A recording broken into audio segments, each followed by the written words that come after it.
ওয়াশিংটনের সামরিক ঘেরাটোপে যখন অবরুদ্ধ পারস্যের আকাশ, ঠিক তখনই খোদ ইরানের বুক চিরে ভেসে এলো একের পর এক বিকট বিস্ফোরণের শব্দ।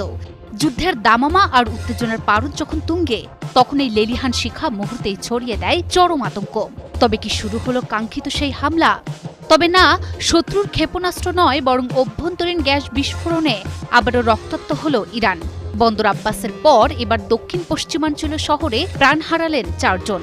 সব মিলিয়ে এক চরম অস্থিরতার বৃত্তে ইরান। শনিবার হঠাৎই বিকট শব্দে কেঁপে ওঠে ইরানের দক্ষিণাঞ্চলীয় বন্দর শহর বন্দর আব্বাস।